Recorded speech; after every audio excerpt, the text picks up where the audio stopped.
देखिए 134 जब से लागू की गई है वो किसी ना किसी वजह से परेशान करती रही है, चाहे वो सरकार है, विभाग है, या स्कूल संचालक हैं, या अभिभावक हैं, या बच्चे हैं। इससे जुड़े हुए सभी स्टेक होल्डर परेशान रहे हैं, पीड़ित रहे हैं। और जब से ये लागू हुई है हमारा हमेशा इसका विरोध रहा कि इसको सही तरीके से लागू किया जाए। और 134 में जो बच्चे हैं जो डिजर्व करते हैं उनको इसका क्या है फ़ायदा नहीं मिल पा रहा। ठीक है, हम लगातार बोलते रहे, एंड में सरकार को ये समझ में आया और पिछले 2 सालों से 134 को ख़त्म कर दिया गया। लेकिन अभी भी 134 हमारे लिए सिरदर्द बनी हुई है। क्यों सिरदर्द बनी हुई है? पिछले कई सालों से हमारा 134 का पैसा रुका हुआ है। लगातार हमने ज्ञापन दिया है, लगातार हम अधिकारियों से, विभाग से लगातार संपर्क में रहे हैं और उन्होंने अभी तक हमारा पैसा, बहुत ज़्यादा पैसा रिलीज़ ही नहीं किया है। लगातार संपर्क करने के बावजूद भी हमें सिर्फ मिलता है आश्वासन, आश्वासन और आश्वासन। 134 का पैसा हमें नहीं मिल रहा। तो कितने स्कूल हैं और कितना पैसा जो है वो आया हुआ था? और बताया जा रहा है कि जैसे कि 72 स्कूल है तो 78 लाख रुपए का पैसे आए थे, लेकिन वो उन स्कूलों को नहीं मिले। कहीं ना कहीं गोलमाल है। सबसे बड़ी बात ये है यहाँ पर कि लगभग 4.5 से 5 करोड़ रुपया कैथल जिले का 134 का बकाया है, जिसे हम विभाग से मिलकर रिलीज करवाने का भरकस प्रयास कर रहे हैं।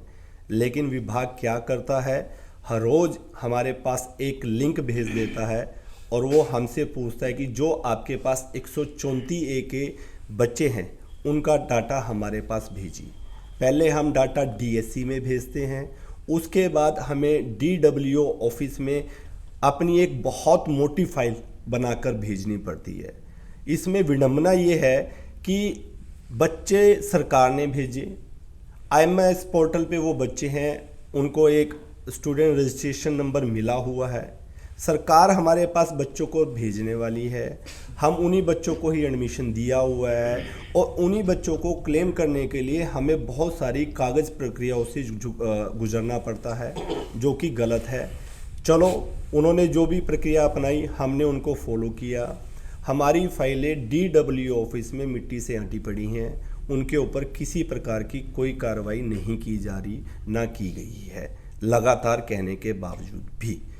जब शिक्षा विभाग या बोर्ड एक टाइमलाइन छोड़ देता है कि आपने इस तारीख तक अपने बच्चों के डाटा, अपने बच्चों के फॉर्म, अपने बच्चों के एडमिशन आपने करवाने हैं, उससे एक दिन अगर लेट होता है तो एक भारी भरकम जुर्माना हमें स्कूल वालों को बियर करना पड़ता है, सहन करना पड़ता है। लेकिन पिछले 6 सालों से 8 सालों से स्कूलों के 134 के पैसे रुके हुए हैं, उसके बारे में किसी प्रकार की कोई कार्रवाई नहीं की जा रही।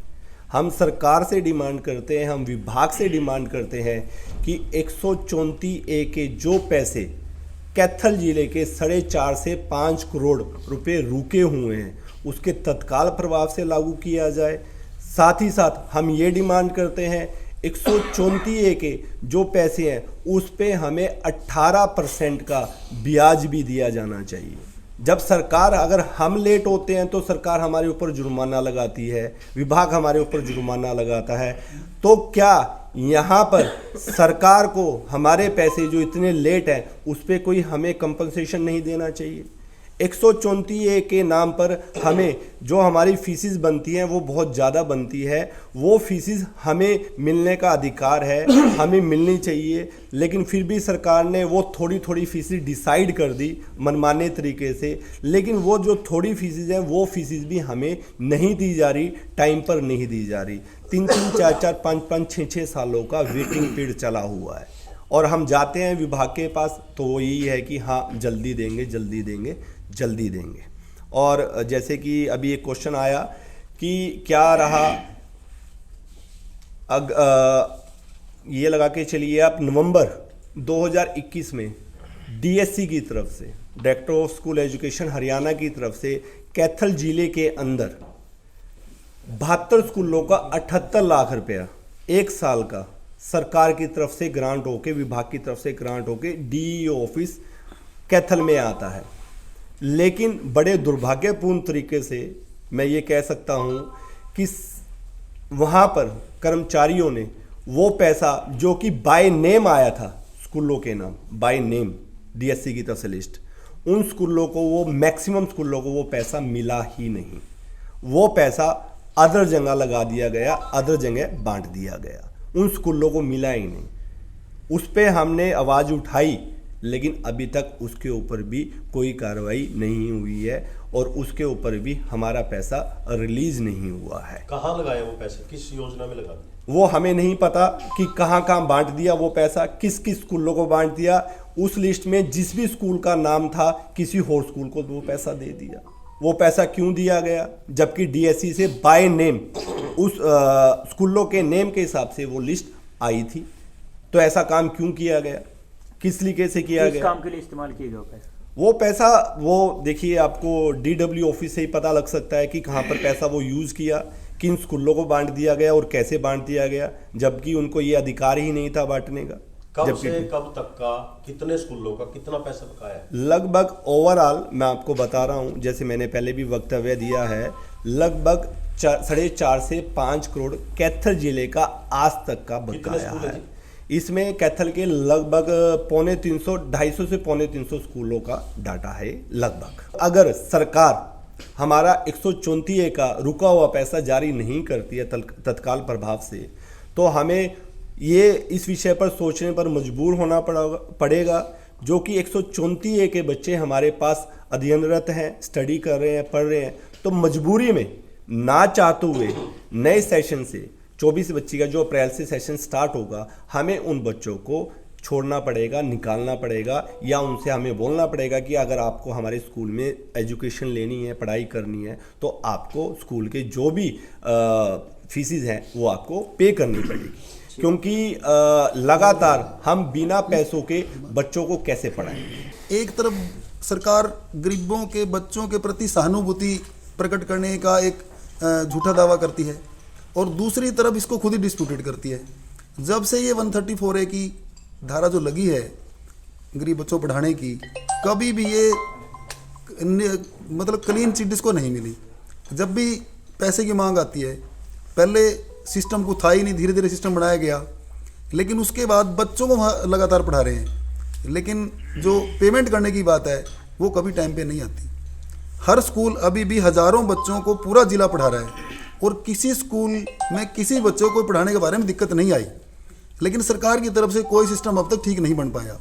तो हमारी सरकार से डिमांड यही है कि जब इतनी लगन से हम सब बच्चों को पढ़ा रहे हैं, उन ज़रूरतमंद बच्चों को, तो सरकार उनसे रिलेटेड जो भी हमारी राशि बनती है उसको तुरंत रिलीज करे। हमारी यही सरकार से मांग है, क्योंकि लगातार बच्चे जब पढ़ रहे हैं तो उनका फिर पैसा क्यों रुका हुआ है। एक दिन भी हम कोई फॉर्म लेट हो जाए या बच्चा कोई एडमिशन में लेट हो जाए तो सरकार तुरंत बंद कर देती है उसको। लेकिन इस मामले में आज तक शिक्षा विभाग ने क्यों नहीं फैसला किया कि इनकी राशि तुरंत प्रभाव से जारी होनी चाहिए।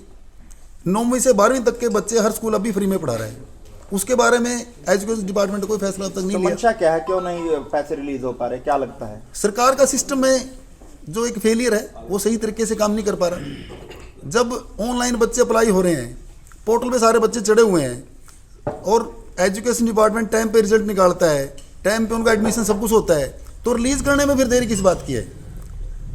विभाग के पास पूरा रिकॉर्ड है हर बच्चे का, लेकिन हमें फाइल जमा कराने के लिए बोला जाता है। बहुत से स्कूलों को भी ये भी जानकारी नहीं है कि उनकी फाइल बीआरसी ऑफिस में है या डी ऑफिस में गई हुई है। बीआरसी ऑफिस में जाएंगे, कहेंगे डी ऑफिस में पता करो जाके जी, वहाँ कहेंगे तो बीआरसी में, वहाँ से आई नहीं जी।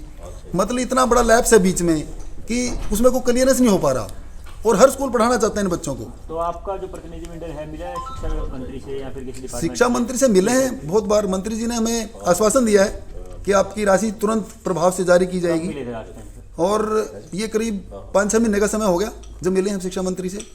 उनकी तरफ से कभी कोई ऐसी हमें दिक्कत नहीं आई, लेकिन आगे जो सिस्टम है वो नहीं अच्छे से काम कर पा रहा है, वहाँ हमें दिक्कत आ रही है। मैं व्यक्तिगत तौर से डीडब्ल्यू मैम से मिल चुका हूँ, 2 बार मिल चुका हूँ। उन्होंने मेरे को आश्वासन दिया कि आप ये जितने भी स्कूलों की राशि पेंडिंग है जल्दी ही दे दी जाएगी, लेकिन जितनी बार भी गए हैं आश्वासन ही मिलता है। अभी जस्ट मैं अभी कम से कम 4-5 बार कॉल कर चुका हूं, यानी कि DW ऑफिस वाले कॉल तक नहीं उठा रहे हैं। समस्या बड़ी गंभीर बनी हुई है। एक तो इतनी कम राशि है, आप सभी साथी जानते हैं कि जितने भी प्राइवेट स्कूल हैं ये लगभग बच्चों से जो फीस आती है उसी पर ही अपना पूरा सिस्टम चलाते हैं। वो फीस सरकार ने माफ करवा दी। 134A में मात्र थोड़ी बहुत राशि वो दे रहे थे, यानी कि उन्होंने अनाउंस किया है।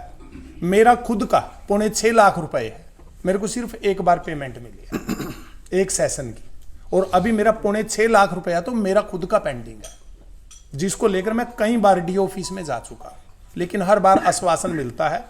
और ऐसा समय आ गया है, उन बच्चों से परेशानी भी आ रही है, ना हम उन बच्चों को स्कूल से निकाल सकते, चाहे कोई इनडिसिप्लिन का भी मुद्दा हो, क्योंकि वो 134A का मुद्दा लेकर DO ऑफिस में पहुंच जाते हैं। तो उन बच्चों से कोई भी संस्था है उनको भारी परेशानी आ रही है, कई संस्थाओं को तो, क्योंकि कुछ एक बच्चे इनडिसिप्लिन में होते हैं, उनको डिसिप्लिन में लाना ये एक महाभारत का काम है। ये बड़ी दिक्कत बनी हुई है और उसका कोई पैसा भी नहीं मिल रहा।